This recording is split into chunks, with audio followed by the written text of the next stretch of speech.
Benz actress. കൂടുതലും Saudi അറേബ്യയിൽ ഈ ബെൻസിൻ്റെ വണ്ടി കർവാ ഗിയർ ഉള്ളതാണ് കൂട്ടുകാരെ. ഓക്കെ, അപ്പോൾ തുടക്കക്കാർക്കൊക്കെ ഇവിടെ വരുമ്പോൾ നിങ്ങൾക്ക് ഇങ്ങനെയുള്ള വണ്ടി ഓടിക്കണമെങ്കിൽ ഈ വീഡിയോ ഒന്ന് ശ്രദ്ധിക്കണേ, ഫുള്ളായിട്ട് കാണണേ. ഇതിൻ്റെ ക്യാബിനൊക്കെ കണ്ടോ സെറ്റപ്പ്. ക്യാബിൻ മാത്രം ഓടിക്കാൻ നല്ല രസമാണ്. കാര്യം വലിയ നീളമുള്ള ട്രailer നമ്മൾ കൊരുത്തിട്ടില്ലല്ലോ, അതുകൊണ്ട് ഇങ്ങനെയുള്ള വണ്ടി ഓടിക്കാൻ നല്ല രസമാണ്. അപ്പം നമ്മളിന്ന് പറയുന്നത് ഇതിൻ്റെ ഗിയറാണ്.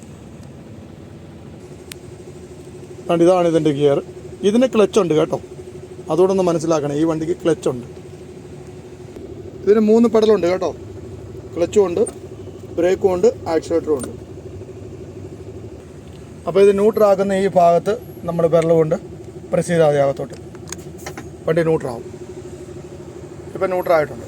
കാരണം ഇവിടെ എഴുതി കാണിക്കുന്നുണ്ട്, വാഹനം ന്യൂട്രാന്നുള്ളത് എഴുതി കാണിക്കുന്നുണ്ട്.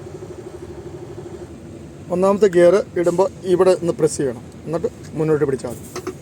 ഇപ്പോൾ ഗിയർ വീണു. അങ്ങനെ പിന്നെ നമ്മളിവിടെ പ്രസ് ചെയ്യണ്ട, പിന്നെ മുന്നോട്ട് ഇട്ടാൽ മതി. 4. അതിൻ്റെ സ്പീഡ് അനുസരിച്ച് അത് പിന്നെ ഗിയർ ഇട്ടോളും. 4 കൂടുതൽ നിർത്തിയിട്ടിരിക്കുന്ന വണ്ടി വീഴത്തില്ല, പിന്നെ ഓടുമ്പോഴേ വീഴത്തുള്ളൂ.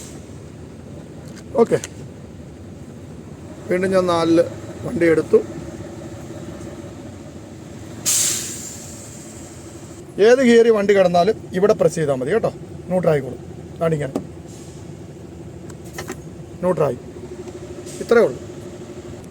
പിന്നെ റിവേഴ്സ് ദാണ്ട് ഇവിടെ പ്രസ് ചെയ്യണം കേട്ടോ. ഈ തള്ളവലിനോണ്ട് ഇവിടെ പ്രസ് ചെയ്ത് അകത്തോട്ട് വെച്ചിട്ട് ഇതിനെ ഇങ്ങോട്ട് ബാക്കിലേക്ക് പിടിക്കണം, ക്ലച്ച് ചവിട്ടി.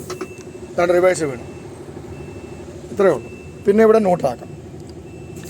ഒന്നുകൂടെ റിവേഴ്സ് കാണിക്കാം. ഇവിടെ ഞെക്കി ഈ സൈഡിലോട്ട് ഇങ്ങനെ പിടിക്കണം, ഇങ്ങനെ റിവേഴ്സ് വീഴും. പിന്നെ ഇങ്ങനെ ന്യൂട്രാക്കി. മൊത്തം ഈ വണ്ടിക്ക് 8 ഗിയറുണ്ട്.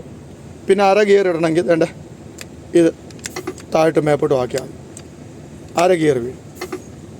ഓക്കെ, അപ്പോൾ ക്ലിയർ ആണല്ലോ. അപ്പോൾ ഇങ്ങനെയുള്ള കാര്യങ്ങളൊക്കെ പഠിച്ച് സൗദി അറേബ്യ വരുമ്പോൾ എല്ലാ വണ്ടിയും നമുക്ക് ഓടിക്കാൻ പറ്റും. പുതിയ വീഡിയോയുമായി വീണ്ടും കാണാം. നന്ദി, നമസ്കാരം.